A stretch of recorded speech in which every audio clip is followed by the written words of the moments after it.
देखना छोड़ मत देना जाता है भाई जोर से धक्के तो पड़ जोर जोर अरे दरियाई घोड़ा बात क्या रहा है इनको फोटो मत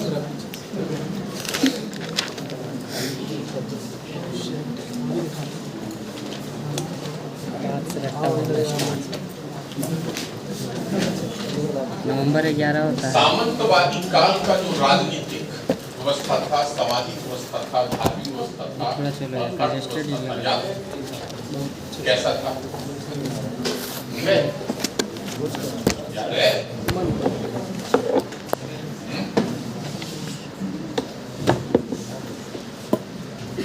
सामंतवादी काल में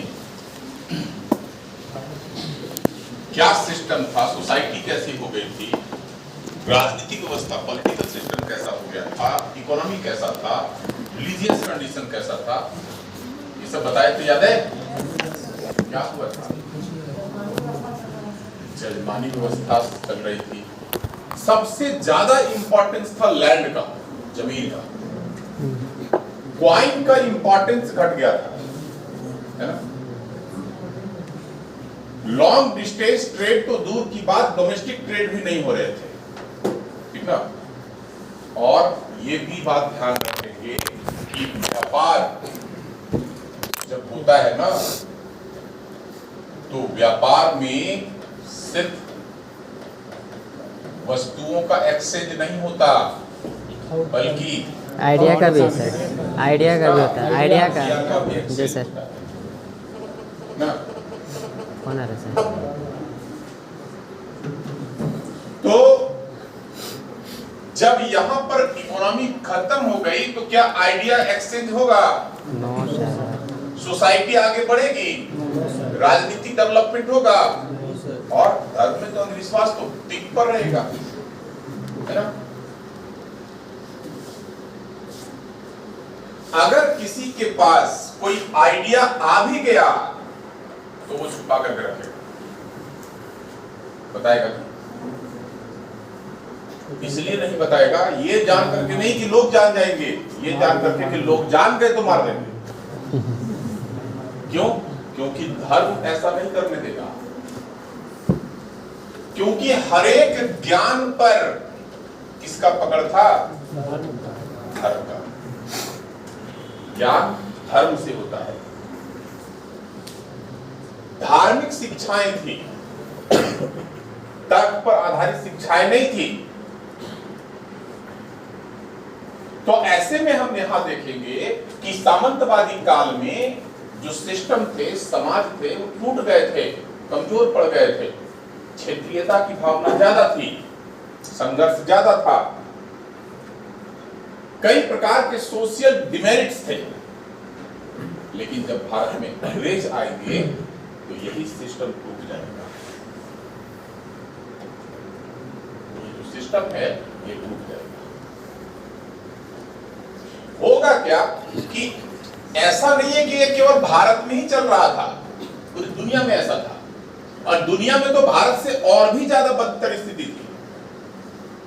कभी मौका मिलेगा तो वर्ल्ड हिस्ट्री में सामंतवादी काल पढ़िएगा, यूरोप का सामंतवादी काल, तो आपको यकीन नहीं होगा कि ऐसा भी समाज हो सकता है। वहां पर दासों को सिक्कड़ों में बांध करके रखा जाता था, दासों को, जिसमें जानवरों को कटोरे में खाना देते ना, उसमें फेंक करके खाना दिया जाता था। तो उनका काम होता था जिस तरह से पशु को खोल करके खेतों में काम करना, वैसे काम करते थे दास। जो वर्ण व्यवस्था जो है ना, वर्ण व्यवस्था देखे ब्राह्मण, क्षत्रिय, वैश्य, शूद्र है। लेकिन सामंतवादी काल में के समाज क्या था? सबसे टॉप पर कौन रहेगा? सामंत। उसके नीचे कौन रहेगा? किसान। उसके नीचे कौन रहेगा? शिल्पकार। और उसके नीचे रहेगा दास। ये सामंतवादी आधारित समाज था। अंग्रेज इसी को तोड़ेगा, लेकिन अंग्रेजों को तोड़ने से पहले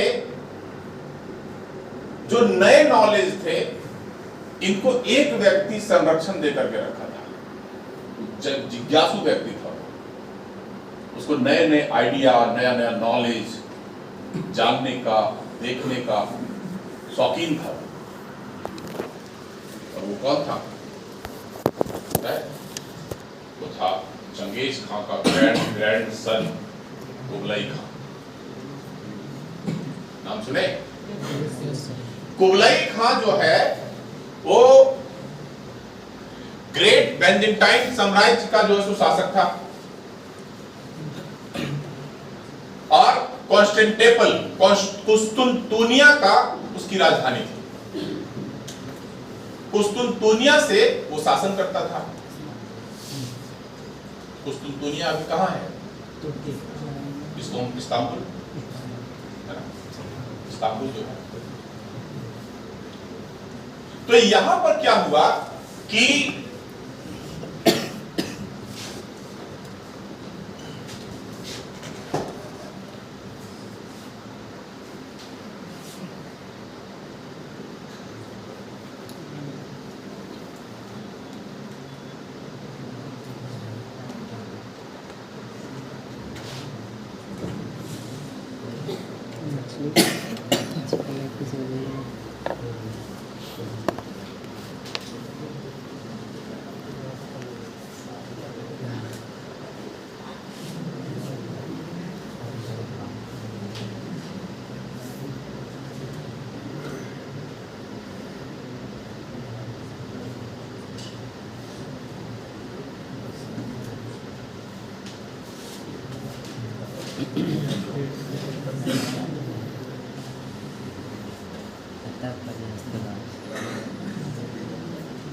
देश है छोटा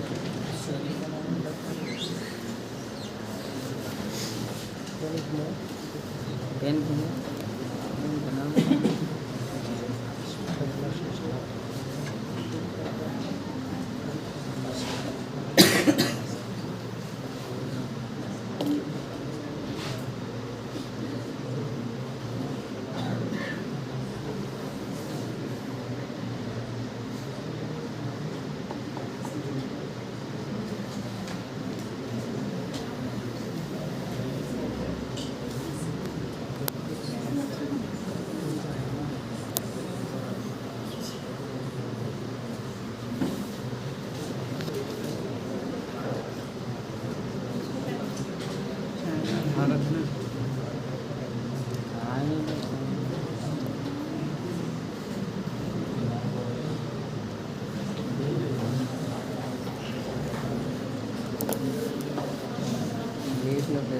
बाहर में देखा जाएगा, वर्ल्ड में पड़ेगा सर।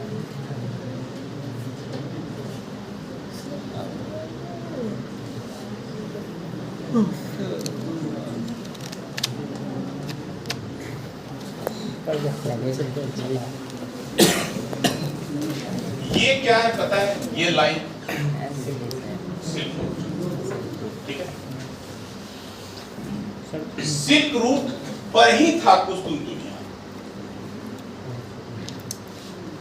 यहां पर देखेंगे क्या कि भारत और यूरोप के बीच व्यापार कोई नया चीज नहीं है। जो एक प्रश्न आता है ना,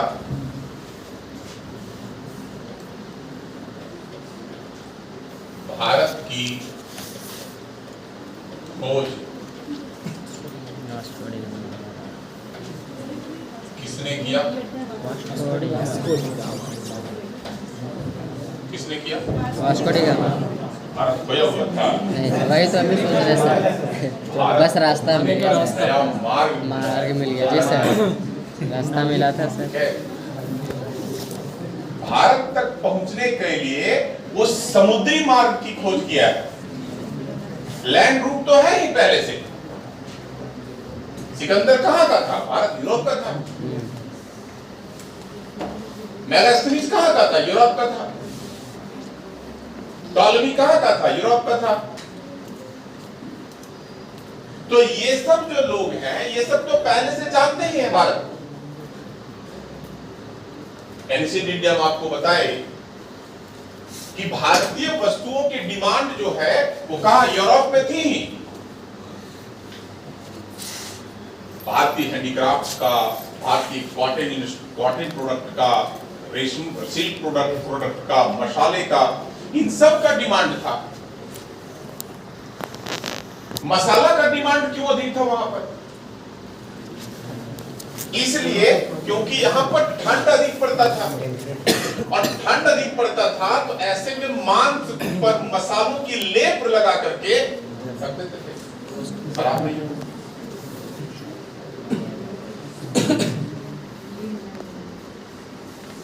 तो इन सब के लिए मसालों का भी डिमांड था। हम आपको ये भी बता रहे थे कि सबसे ज्यादा डिमांड होता था किसका? काली मिर्च का। काली मिर्च का इतना प्रिय था कि काली मिर्च को ये लोग यवन प्रिय भी कहते थे। तो भारत से तो पहले जानते थे, पहले से प्राचीन काल से परिचित है।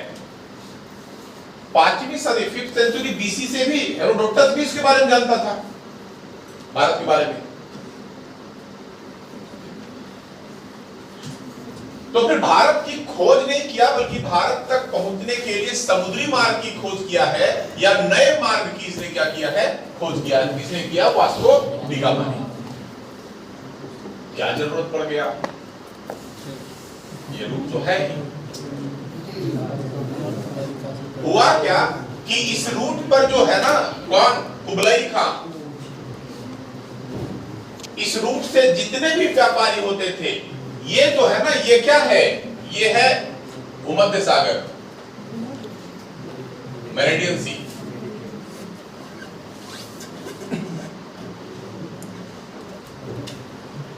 भूमध्य सागर के आसपास जो कंट्री है, कौन कौन सा है? जैसे इटली है ना, इटली इसमें सबसे प्रमुख देश है। रोम उसी का एक महत्वपूर्ण शहर है। अब यहां पर देखेंगे क्या कि इटली के बहुत सारे ऐसे शहर थे जो भारत से व्यापार करते थे, जैसे वेनिस, फ्लोरेंस, जिनेवा। यहां के लोग जो हैं वो भारत से व्यापार करते थे, बट वो खुद नहीं आते थे। इसमें 3 लोग हैं भारतीय। भारत और यूरोप के बीच जो व्यापार होता है वो एक है भारतीय, यहां पर है भूमध्य सागर के लोग। यहां पर भूमध्य सागर में कौन कौन? एक इटली और दूसरा ग्रीक, यूनान, यहां ये सब। और इन दोनों के बीच जोड़ता था कौन? अरबी। इन दोनों के बीच जो है वो जोड़ता कौन था? अरबी। तो सेंट्रल एशिया के क्षेत्र से जो व्यापार होता था उसमें अरबियों का बहुत बड़ा भूमिका था।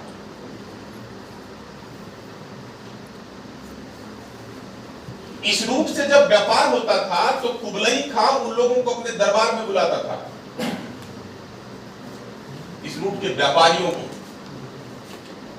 बुलाता था, सम्मेलन करवाता था, खाना खिलाता था, ठहराता था, व्यवस्था देता था, और खुद सम्मेलन में पहुंच करके बोलता था तुम्हारे यहाँ क्या होता है हमको बताओ, और अपने दरबारियों को कहता था इसको नोट करो।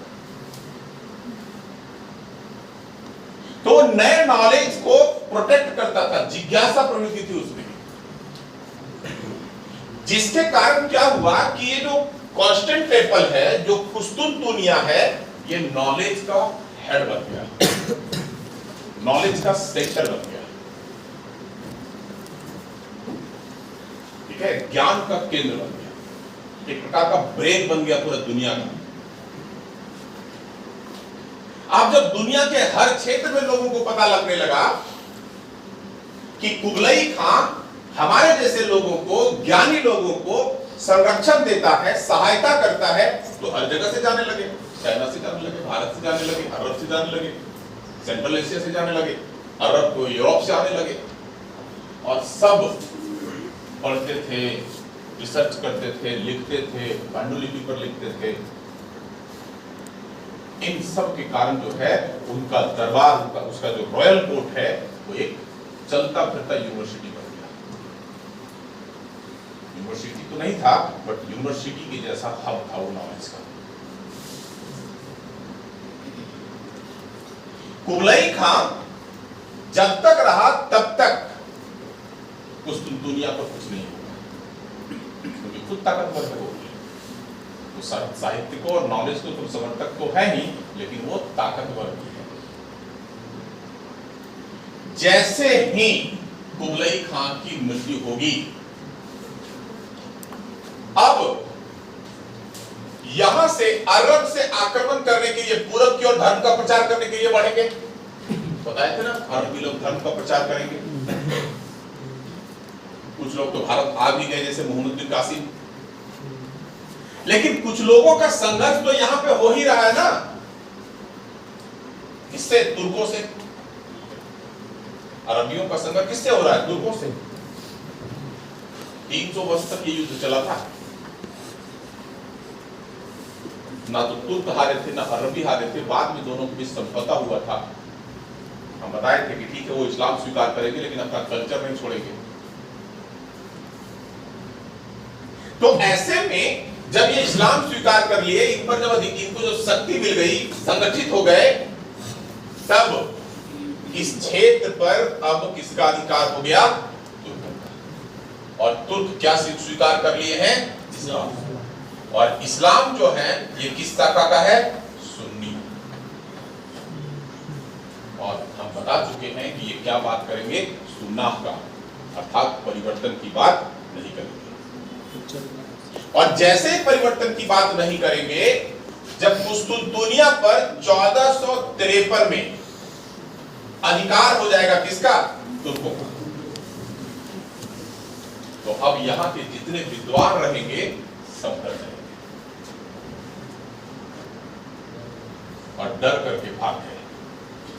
जितना भी उनके पास बुद्धि था, पेपर था, रिकॉर्ड्स था, वो सब अपना अपना पेपर लिए और उस दुनिया को छोड़ करके कहां आ गए? मेरिडियन सी के पास। मेरिडियन सी में कौन रह रहा है? व्यापारी लोग। हम आपको पहले ही बता चुके हैं कि समुद्र तट के आसपास जो रहते हैं ना, वो हाईली फर्टाइल माइंड के होते हैं। नदी के आसपास जो लोग रहते हैं वो हाईली फर्टाइल माइंड के होते हैं, क्योंकि वहां पर लोगों का संपर्क, दूसरे क्षेत्र से लोगों का संपर्क होता है। तो भूमध्य सागर में बहुत सारा ऐसा शहर था, जैसे जेनेवा, मिलान, वेनिस, फ्लोरेंस, रोम, ये सब शहर।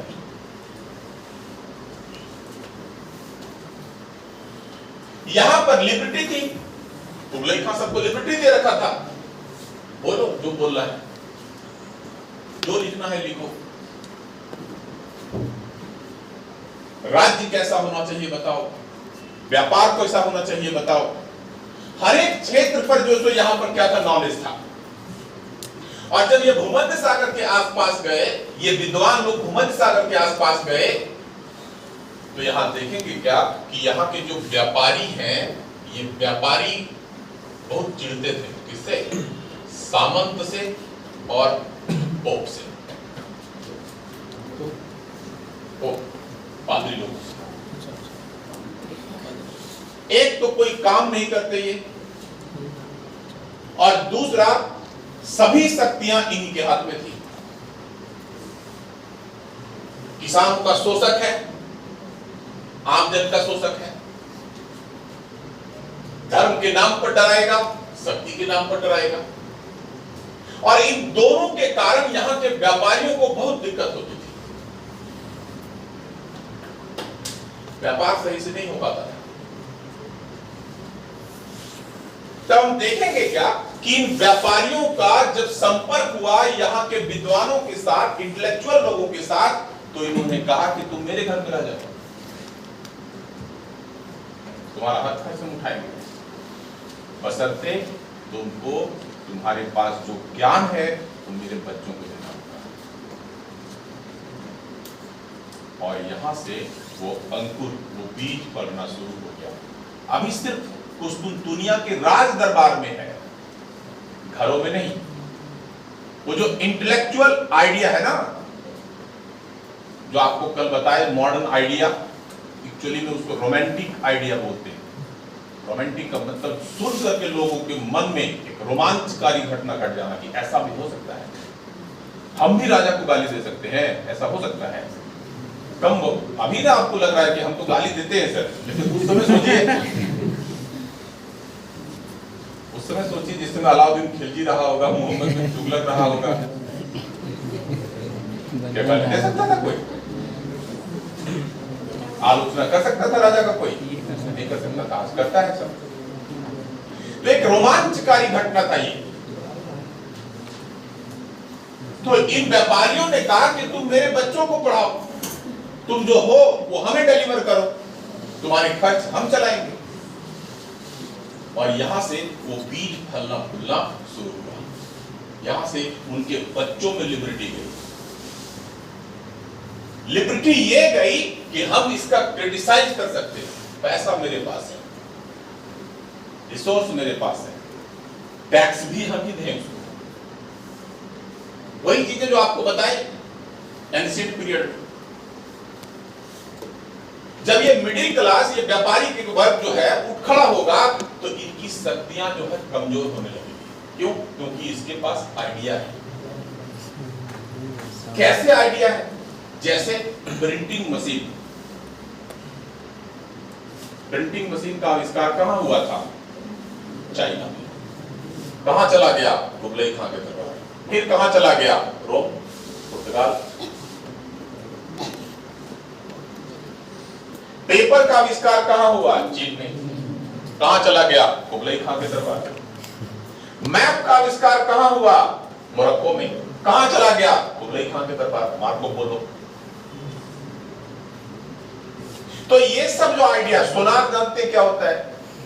क्या होता है?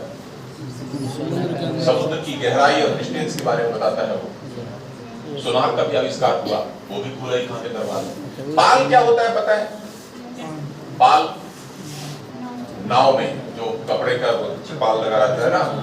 अभी ना आपको लगता है सर क्या चीज है वो? हवा की गति को यूज करना, हवा की जो पावर है, एनर्जी है, उसको यूज करने का आविष्कार उस समय हुआ था। कंपास का आविष्कार हुआ, दिशा सूचक यंत्र। तो जब इन सब चीजों का आविष्कार हुआ, ये सब चीजें यहां चली गई, तो सबसे पहले तो बाइबल को ही छाप दिए वो लोग कि भाई दिखाओ तो तुम कहां कहते हो ऐसा, दिखाओ, कहीं नहीं है। और जब पोप बोलते थे, दिखाते थे पोप का, देखो कहां है ऐसा। अब पोप का जुबान बंद। जब तक लोग पढ़ते नहीं थे, कहते नहीं थे। जब पढ़ना शुरू किए तो ये बोलना बंद कर देंगे, क्योंकि रेफरेंस तो यही ना देंगे कि गॉड ऐसा कह रहे हैं। तो कहां कह रहे हैं दिखाइए। जैसे वो था ना, कौन सा, ओ माय गॉड मूवी में रावल से पूछा था ना एक सवाल कि जब हमारा गॉड किया है तो क्या कहीं गॉड कहा है? ठीक है, निकाल के ले आया था सब किताब, देखो यहाँ कहा है। तो ऐसे में यहीं पे जब किताबें थी, धार्मिक किताबों को तो आलोचना नहीं कर सकते ना वो, क्योंकि धर्म की किताब पर ही बात कर रहे हो। तो जब बाइबल का आविष्कार, बाइबल के जो ट्रांसलेट किया गया, बाइबल के डिफरेंट लैंग्वेज में ट्रांसलेट किया गया, तो यहाँ पर जो सो लिबर्टी का प्रोविजन पड़ गया। लोग बोलना शुरू कर दिए, और जब लोग बोलना शुरू कर दिए तो कौन बोलना शुरू कर देगा? Common people. अभी तो ये व्यापारी बोलेंगे ना, कॉमन पीपल बोलना शुरू कर देगा। सामंतों की गुलामी से बाहर निकल करके वो कहां आएगा? इनके यहां। ये बोलेंगे ठीक है, तुमको हम पेमेंट देते हैं, खरीद के खाना। तुम उसके खेतों में काम करता था, तुमको अनाज देता था, तुम घर चलाते थे। तुम हमारे यहां काम करो, हम तुमको सैलरी देंगे, तुम खरीद करके खा लेना। और ऐसे में जो किसान थे, खेती छोड़ करके इसके यहां आ गए। और जब इन व्यापारियों के पास ये किसान मजदूर के रूप में काम करने लगे, तो लिबर्टी मजदूरों में आ गई। और जब लिबर्टी ये मजदूरों में आ गई, तो इसी घटना को क्या कहा जाता है? रिनेसा, पुनर्जागरण। पुनर्जागरण का मतलब क्या होता है? पुनर्जागरण का मतलब होता है फिर से जागना, पुराने प्रवृत्तियों को लेकर के नए एनर्जी के साथ। ऐसा नहीं है कि स्वतंत्रता पहले नहीं थी, राजा के बेटा के पास तो ये था ही, महात्मा बुद्ध के पास नहीं था। क्यों था? क्योंकि राजा के बेटा थे वो। लेकिन कॉमन पीपल के पास था? नहीं था। समानता राजा के पुत्र के पास था, सैनिकों के पास तो था, उच्च वर्ग के पास तो था। तो जो कुछ वर्ग के पास था वही सब सामान्य वर्ग के पास चला जाएगा, तब तो ये रोमांचकारी घटनाएं हो जाएगी। यहां हमारे पास भी ऐसी चीजें हैं, हम भी बोल सकते हैं। एक तो ये चीजें होगी कि नई वैचारिक बदलाव आ रहा है। कहां पर? ये भूमध्य सागर के आसपास। लेकिन दूसरी चीज ये हुई कि ये तुर्कों ने अरबियों को इस रूट से व्यापार करने पर रोक दिया। बोला व्यापार नहीं कर सकते, करोगे तो लूट लेंगे। तो कुस्तुनतुनिया पर जब 1453 ईस्वी में तुर्कों का अधिकार हो गया, तो अरबियों का इस व्यापार में जो हस्तक्षेप था, व्यापार में जो इंपॉर्टेंस था, वो खत्म हो गया। और जब व्यापार में इंपॉर्टेंस खत्म हो गया, तो भारतीय जो वस्तु है वो यूरोप जाने बंद हो गए। यहां पर इंडियन प्रोडक्ट को लेकर के हाहाकार मच गया था। स्मगलिंग होने लगे थे, क्राइम होने लगे थे, महंगाई बढ़ गई थी, राजा परेशान हो गया। जो हम लोग बोलते हैं ना कि सर चाइना के प्रोडक्ट का विरोध करो, सरकार क्यों नहीं बाहर क्यों आने देती है? आज आने देगा ना तो सरकार को उठाकर कल आप फेंक दीजिएगा, नहीं आने देगा तब, क्योंकि महंगाई इतनी तेजी से बढ़ जाएगी। और किसी को सस्ता चाहिए ना, सस्ता चाहिए, अगर भारतीय सामान चाहिए तो ब्रांडेड लेकर के दिखाइए, भारतीय चीज लेकर के दिखाइए। आप जो ड्रेस पहनते हैं, अधिकतर ड्रेस कहाँ बना हुआ है? बांग्लादेश में। भारतीय कपड़े खरीदना है, खादी भंडार में खरीद के आइए। खरीदेंगे?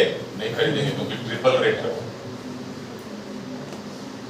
तो यहां पर जो है स्थिति क्या होगी? भयानक हो जाएगी जब ये व्यापारिक मार्ग टूट जाएगा, व्यापारिक मार्ग ब्रेक कर जाएगा, खत्म हो जाएगा। तब यहां के राजा तलाश करेंगे कि हमको नए रूट से भारत पहुंचना है, वो जो है नए रूट से भारत पहुंचना है। और नए रूट से भारत पहुंचने के लिए सब कोई प्रयास करेगा, लेकिन यहां से प्रयास शुरू होगा।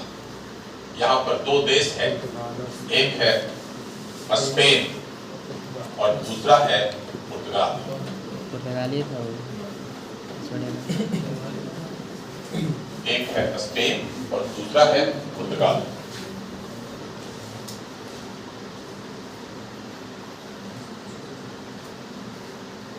स्पेन का एक राजकुमार था जिसका नाम था Henry Vivian the navigator. Henry Vivian the navigator. The navigator इसलिए कहते थे क्योंकि वो समुद्र यात्रा पर निकलता था तो एक एक महीने के बाद आता था। समुद्र यात्रा का इतना बड़ा शौकीन था वो। समुद्र यात्रा में लंबी दूर तक चला जाता था। जब यह घटना घटी तो हेनरी जो है उसने यह बीड़ा उठाया कि भारत को ढूंढ निकालेंगे, भारत तक पहुंचने का समुद्री मार्ग ढूंढेंगे। तो कैसे ढूंढेंगे? इसने क्या किया, जितने करेजियस लोग थे, जो हिम्मत था, जिसमें मृत्यु से डर नहीं लगता था, जिनको समुद्र में जाना मतलब मृत्यु ही है ना। अभी ना तो बड़े बड़े बोट बने हुए हैं, लाइफ जैकेट वगैरह है, तब बच जाएंगे, लेकिन उस समय समुद्र में जाना मतलब मृत्यु। एक कहावत नहीं है, सारा धाम एक बार, गंगा सागर एक बार। क्यों पता है? क्योंकि वहां जाते थे तो अधिकतर मर जाते थे। लहर आती थी ना, वो क्या बोलते हैं, टाइड एंड ईव्स। तो उस समय का भी ना वैज्ञानिक पता करते टाइड ईव्स की घटना कब घटती है कब नहीं घटती। तो पूर्णिमा में जाते थे, अब जाएंगे तो क्यों होगा? जब अष्टमी के दिन जाएंगे या सप्तमी के दिन जाएंगे तो घटना थोड़ी घटेगी, लेकिन पूर्णिमा के दिन जाएंगे तो भयंकर टाइट रिसीव होगा, और ऊपर बीच इस समंदर में है वो, तो मृत्यु तो होगी ना, वापस तो आएगा नहीं, मृत्यु हो जाती थी। तो यहां पर जो है समुद्री जो जितने लोग करेजियस थे, जिनको मृत्यु से डर नहीं लगता था, उन लोगों को पकड़ पकड़ करके बुलाया किसने? हेनरी ने, और उन लोगों को समुद्री यात्रा का ट्रेनिंग दिया। खुद तो जानता ही था समुद्र कैसे जाना है, तो इसने अपने एक्सपीरियंस के अनुसार क्या किया, स्पेन के लोगों को ट्रेनिंग दी, उनको कंपास देखना सिखाया, उसको सोनार यूज करना सिखाया, उसको पाल यूज करना सिखाया, और उसे बताया कि मैप देखो ये है मैप तैयार किया था मार्को पोलो। भारत का और खास करके इस क्षेत्र का मैप, इंडियन ओशियन का मैप जो है वो मार्को पोलो तैयार करके गया था। और ये मार्को पोलो भी कुबलई खां के दरबार में ठहरा था, और कुबलई खां से फिर वो चला गया वहां पे, पहले गया इटली, फिर गया रोम, और रोम से आया स्पेन और पुर्तगाल। तो इन सब चीजों को यूटिलाइज करने के लिए हेनरी ने अपने सहयोगियों को सिखाया। तो उसी में से एक था कोलंबस। बोला हम उसको ढूंढ लेंगे। कैसे ढूंढ लेंगे? तो कोलंबस के माइंड में चलता था कि पृथ्वी है गोल, है ना, गोल सच में है। ये धारणा टूट गई कि पृथ्वी कहीं खत्म होता है और डूब जाएंगे। ये धारणा खत्म हो गई। पहले तो धारणा यही थी कि पृथ्वी कहीं तो खत्म होता होगा, फ्लैट है, जहां खत्म होता नीचे गिर जाएंगे।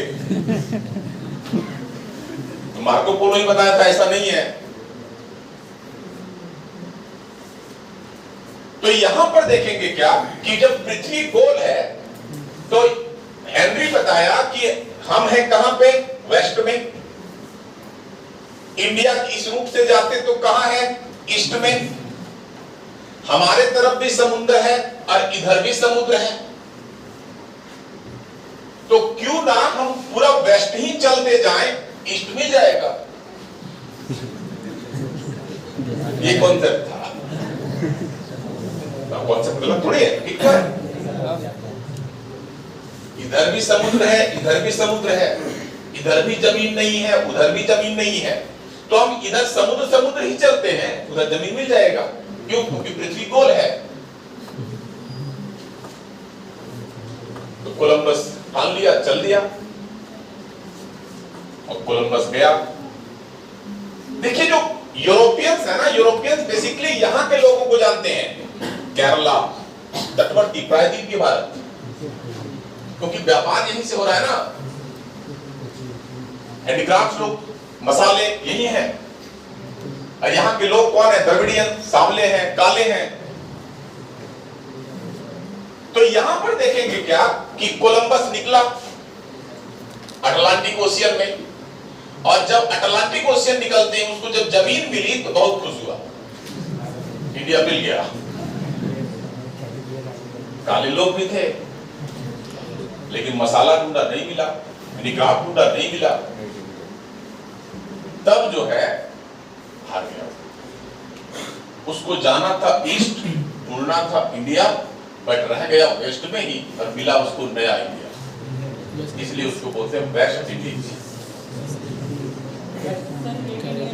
हाँ, रेड इंडियन, वही रेड इंडियन यही के ना ओरिजिनल है। रेड इंडियन क्यों बोलते हैं? बस उसी कॉन्सेप्ट पर, क्योंकि यहाँ के लोग ब्लैक हैं, ठीक ना। तो यहां पर देखेंगे क्या कि ये यहां ध्यान रखेंगे, यहां पर नहीं पहुंचा है कोलंबस, यहां पहुंचा है कैरेबियन आइलैंड पर। जब वो हार गया तब स्पेन का दूसरा व्यक्ति आया, अमेरिको वेसुवियस। वो बोला मैं ढूंढूंगा, और आगे बढ़ा रहा था। अब वो आगे बढ़ा, कैरेबियन आइलैंड को भी पास कर गया, पहुंच गया नॉर्थ अमेरिका। नॉर्थ अमेरिका में उसे मसाले तो नहीं मिले, लेकिन मिनरल्स का खान मिल गया। बड़ा सा मैदान मिल गया, नई चीजें मिल गई, नया दुनिया का खोज किया कौन? अमेरिको वेसुवियस। इसीलिए इस आइलैंड का, इस बड़ा सा आइलैंड का नाम रखा गया क्या? अमेरिका। अमेरिका का नाम अमेरिको वेसुवियस के नाम पर रखा गया है। अब ये भी हार गया, इसको भी नहीं मिला, लेकिन ये खुश था कि इसके बड़ा जमीन इसको मिला है। तब इटली का एक व्यक्ति है, वो हेनरी से संपर्क किया, जिसका नाम है जॉन मैगलन। जॉन मैगलन ये है इटली का, बट इसे भी सहायता करेगा कौन? हेनरी। ये भी तय करेगा हम ढूंढेंगे भारत को, उस लैंड को भी पास कर जाएंगे हम, और देखेंगे फिर कहीं समुद्र है कि नहीं। हाँ, सब वापस आता था, लेकिन सब नहीं आता था, हेड आ जाता था। जैसे इसके कोलंबस के 46 लोग थे, 13 लोग आए, बाकी मर गए। कोलंबस के साथ 63 थे, 36 आए। समुद्र में ठंड भी तो लगती है, टेम्परेचर वहां पर जो देखेंगे अलग हो जाएगा ना। उसके बाद खाने की दिक्कत, पानी पीने की दिक्कत है, लंबी यात्रा है, रोग, मेडिसिन खत्म। तो ये जब जॉन मैगलन आया हेनरी के सहयोग से, जब ये भारत को ढूंढने निकला, तो इसने क्या किया कि ये जो लाइन है ना, क्या है ये? पनामा।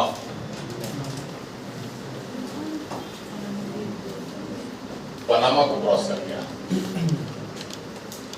एक समुद्र से दूसरे समुद्र में चला गया। और जब दूसरे समुद्र में चला गया, तब उसको आभास हुआ कि हम अभी जिस पानी में हैं, उस पानी में साउंड कम है। जहां पानी ज्यादा होता है ना, साउंड कम होता है। जहां पानी कम रहेगा, वह साउंड ज्यादा होगा। और ऊपर से ये ओपन है और ये बंद है। तो जॉन मैगलन को आभास हुआ कि हम जिस पिछले कुछ दिनों से जिस समुद्र में थे, अब उस समुद्र में नहीं है, उस सागर में नहीं है। तो जॉन मैगलन ही पैसिफिक ओशियन का, प्रशांत महासागर का खोज किया। जॉन मैगलन जो है, ये पैसिफिक ओशियन, प्रशांत महासागर का खोज करता है। अब प्रशांत महासागर तो पूरा खुला हुआ है, 1/3 तो यही है पूरी पृथ्वी पर। बढ़ता गया, महीनों लग गए, और फाइनली वो कहां पहुंचा? यहां पर।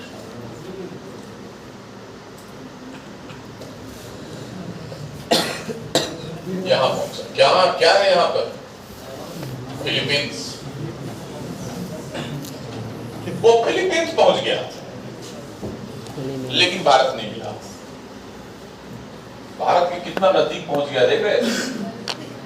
ऐसे में अगर कभी क्वेश्चन पूछेगा कि समुद्र मार्ग से दुनिया का चक्कर लगाने वाला पहला व्यक्ति कौन है, तो जॉन मैगलन। मतलब 4 महासागर है ना, 3 महासागर तो घूम गया वो।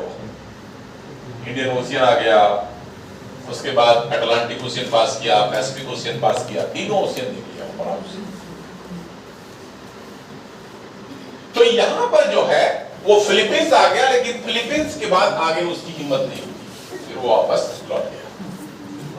तब स्पेन वालों ने समझ गया कि अब हम लोगों से नहीं होगा, चलो अमेरिका में ही खुश हैं, वो अमेरिका को ही एक्सप्लॉइट करेंगे, अमेरिका को ही वो अपना कॉलोनी बना लिए, यहीं से वो अपना व्यापार करेंगे। अब नीचे यहां सा छोटा सा देश है पुर्तगाल, ये बोलेगा ठीक है हम कोशिश करते हैं।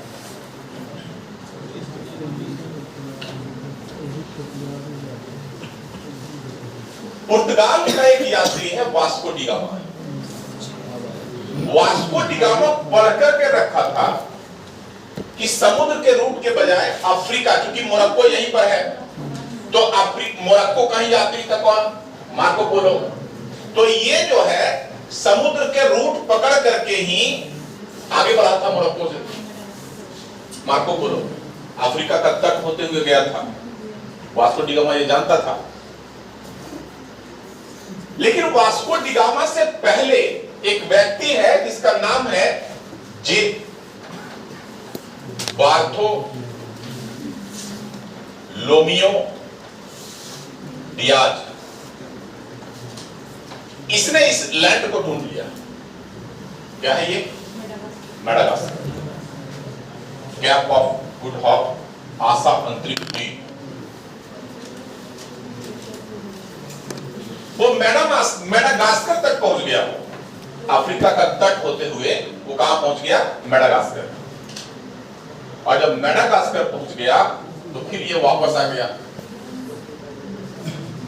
लेकिन अब पहला टारगेट था इसका वास्को डिगामा का कि हमको किसी तरह से मेडागास्कर पहुंचना है। वास्को डिगामा अफ्रीका का तट पकड़ते हुए वास्को डिगामा जो सो मेडागास्कर पहुंचा। 1497 में वास्को डिगामा पुर्तगाल से निकला। 1498 तक वो मेडागास्कर के पास था। और जब वो इंडियन ओशियन में भटक रहा था कि अब किधर जाएं, तभी एक गुजरात का व्यापारी उसे मिल गया। इंडियन ओशियन में जब वो भटक रहा था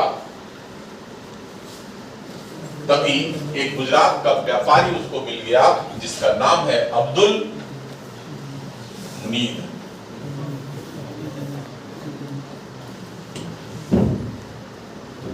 अब्दुल मुनीद के सहयोग से वह भारत के समुद्र तट तक पहुंचा। और जब भारत के समुद्र तट तक पहुंचता है तो इसका विरोध शुरू हो गया।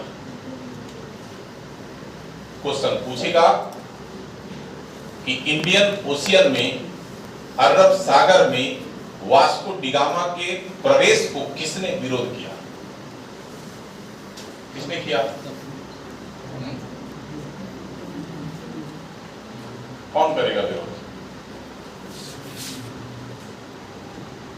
वास्को डिगामा के भारत पहुंच जाने पर किसको घाटा होगा? अरबियों को, क्योंकि अब उसका इंपॉर्टेंस खत्म हो जाएगा ना। बड़ा बड़ा मॉल खुल जाने से किसको दिक्कत है? एजेंसी वालों, उनको डायरेक्ट कंपनी से उठाएंगे। तो अब जो बिचौलिया है अरबी, अब उसका इंपॉर्टेंस खत्म हो जाएगा। अरबी तो इंतजार में थे कि कब तुर्की सत्ता जो है सेंट्रल एशिया में कमजोर होगा और फिर इस रूट को डेवलप करेंगे। लेकिन तब तक वास्को डिगामा 1498 ईस्वी को भारत पहुंचता है, जहां उसका विरोध करते हैं अरबी। वास्को डिगामा ने अरबियों को पराजित कर दिया और अरबियों को पराजित करने के बाद उसका एक जहाज कब्जा कर लिया। अरबियों का एक जहाज को लूट लिया और लूटने के बाद वास्को डिगामा कहां पहुंचा? कालीकट तट पर। ठीक है, हटा दे इसको।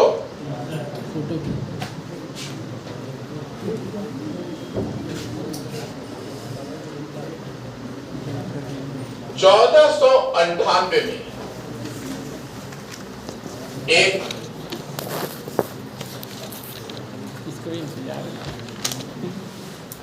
गुजराती व्यापारी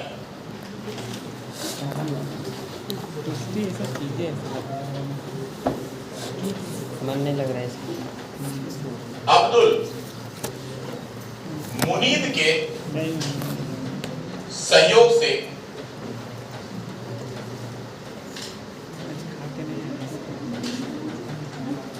वास्को डी गामा भारत पहुंचा। वास्को डी गामा जो है वो कहां पहुंचा? तो भारत पहुंचा।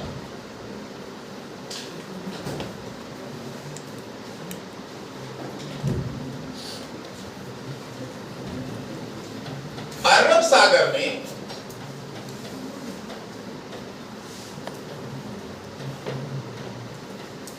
अरबियों ने इसका विरोध किया और कालीकट के शासक जमोरिन ने इसका स्वागत किया।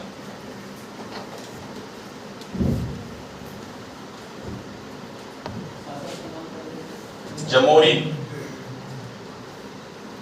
ने इसका क्या किया? स्वागत किया।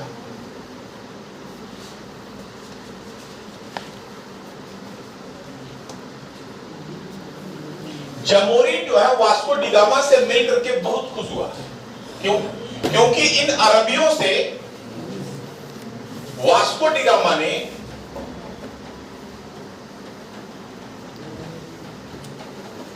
गामा ने एक अरबी जहाज छीनकर जमोरिन को गिफ्ट कर दिया। वास्को डी गामा जो है अरबियों से एक जहाज छीन करके जमोरिन को क्या किया? गिफ्ट कर दिया।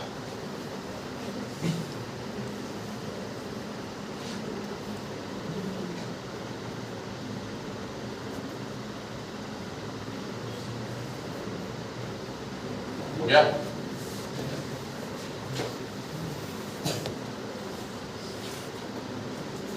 अब यहां सवाल आता है कि वास्को डी गामा कौन से बंदरगाह पर भारत पहुंचा था? तो उस बंदरगाह का नाम है कपक डाबू बंदरगाह। ये जो है ये कहां पहुंचा था? तो कपक डाबू बंदरगाह पर पहुंचा था।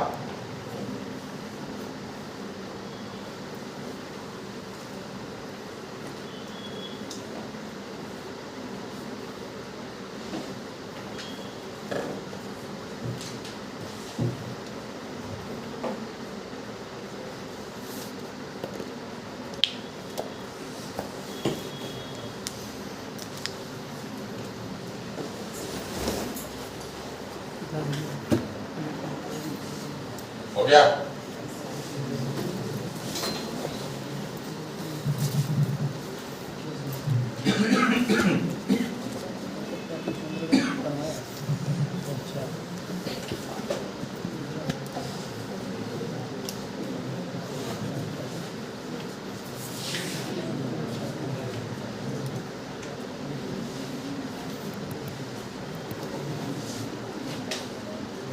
हो गया?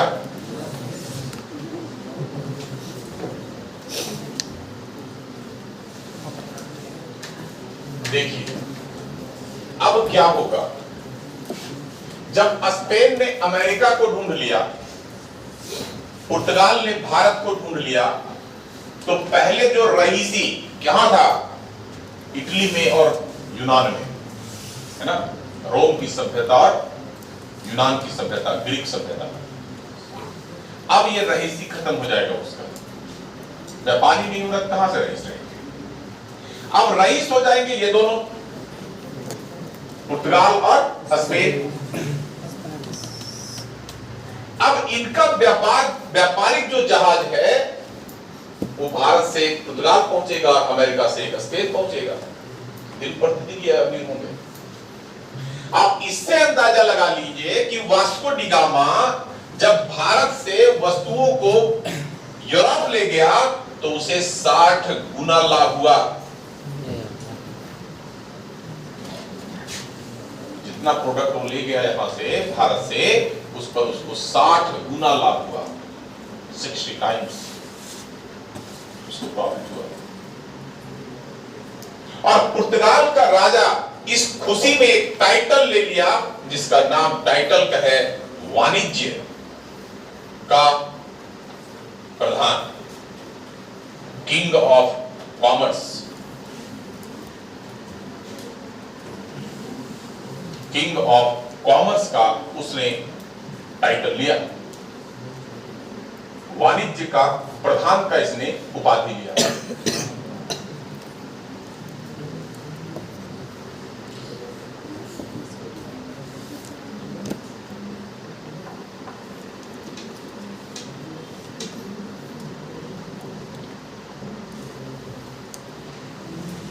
हो गया।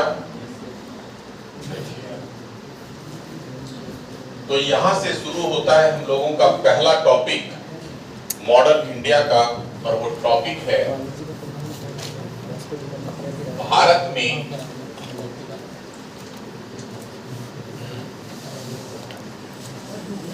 यूरोपीय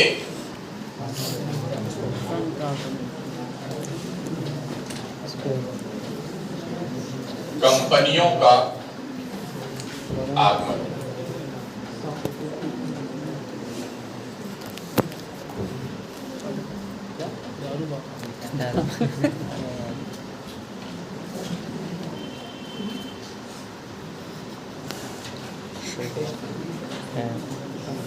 भारत में यूरोपीय कंपनियों का आगमन। क्वेश्चन पूछेगा भारत आने वाला पहला यूरोपीय कंपनी कौन है? पुर्तगाली। पुर्तगाली के बाद कौन है? डच के बाद, अंग्रेज के बाद, और डेन के बाद फ्रांसीसी।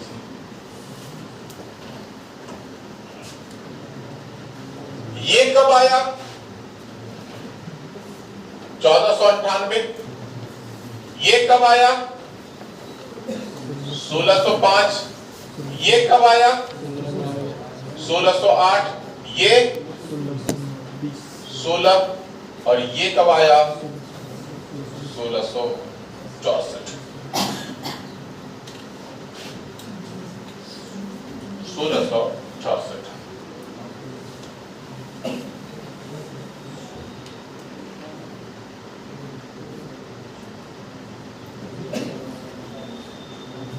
हो गया।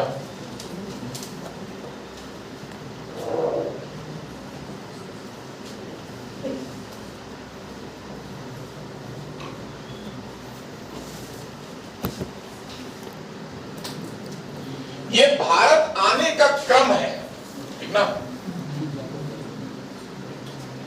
लेकिन अगर इन कंपनियों के स्थापना का क्रम होगा तब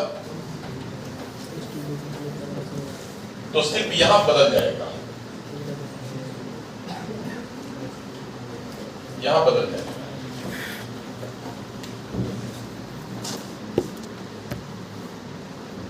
पहले पुर्तगाली आया, स्थापित हुआ। उसके बाद अंग्रेज स्थापित हुआ।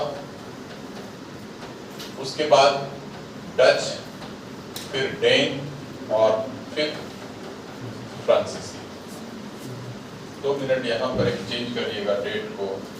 ये स्थापना जो है 1620 हुआ।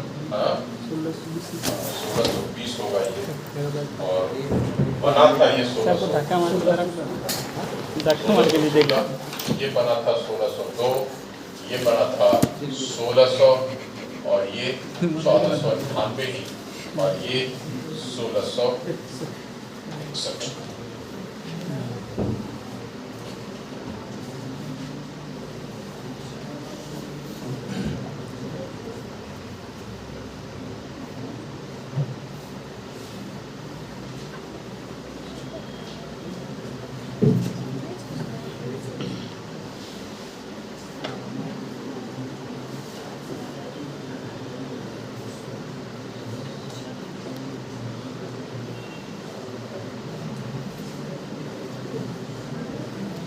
हो गया।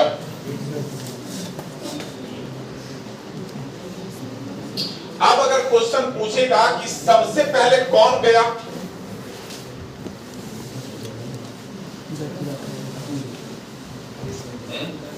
5 करोड़ का क्वेश्चन है, यही ना 5 करोड़ का क्वेश्चन था सुशील का। क्या होगा? ट्रेन। सबसे पहले जो है जाने वाला है कौन? तो ट्रेन। कब गया? 1885।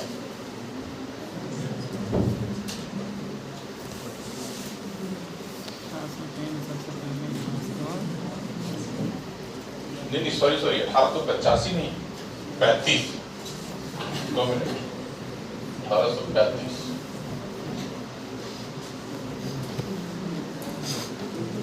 उसके बाद कौन गया? डच। फिर कौन गया? पुर्तगाली। नहीं, पुर्तगाली तो सबसे लास्ट। उसके बाद गया अंग्रेज। उसके बाद फ्रांस और तब गया पुर्तगाली। 2 मिनट। पहले पुर्तगाली, अंत में फ्रांसीसी। पहले आया था पुर्तगाल, लेकिन लास्ट में सबसे पहले सबसे अंत में गया फ्रांसीसी। अंग्रेज।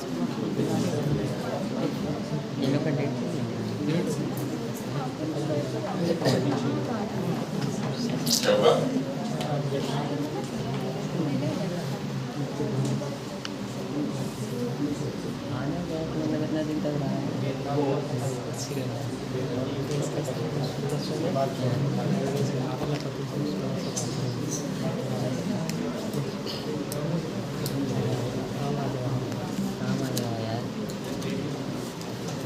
हो गया?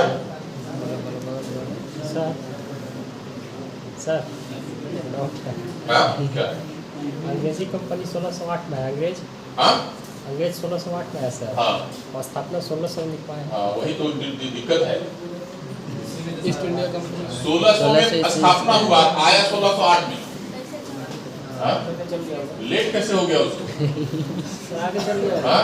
आगे रजिस्ट्रेशन अरे करना वही चाहिए। मूवी है पायरेट ऑफ कैरेबियन, वही लेट होने का कारण है। अरे कैरेबियन वाला है सर।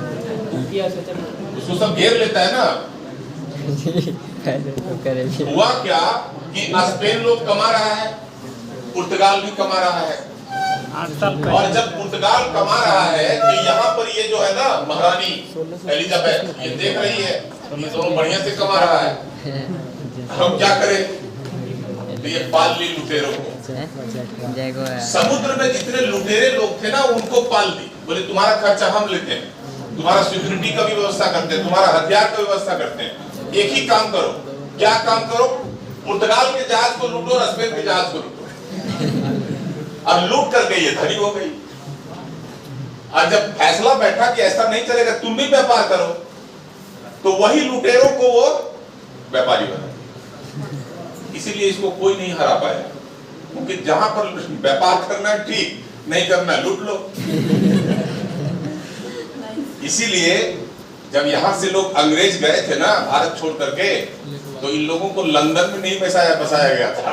पता नहीं वो नेचर यहाँ लगा दे तो यहाँ की पब्लिक बर्बाद हो जाएगी। इसलिए उन लोगों को स्पेशली आकाशयान में बसाया गया था, तुम लोग वही रहो। जब यहाँ पर कोई नौकरी कर लेता था ना अंग्रेज, तो ब्रिटेन में उसको कोई नौकरी नहीं देता था, क्योंकि वो ट्रेनिंग वही ना मिला उसको। इसीलिए जब देखेंगे क्या कि इन लोगों की स्थिति बहुत खराब है कि ब्रिटेन में भारत से जब छोड़ करके जाएंगे, रॉबर्ट क्लाइव से कोई बात तक नहीं करता था। सब सोच चिढ़ाते थे कि भारतीयों का खून पी करके आए हो, तभी तो इतना लाल हो तुम।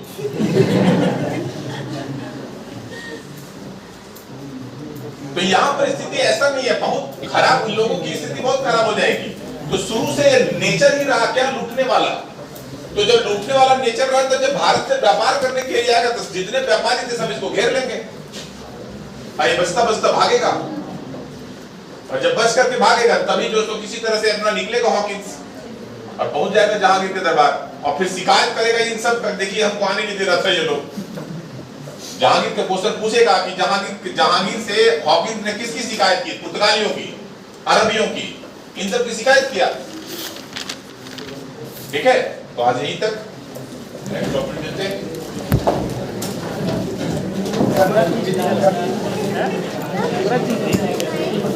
जानबूझ के डाल दी है, क्या जाएगा सर?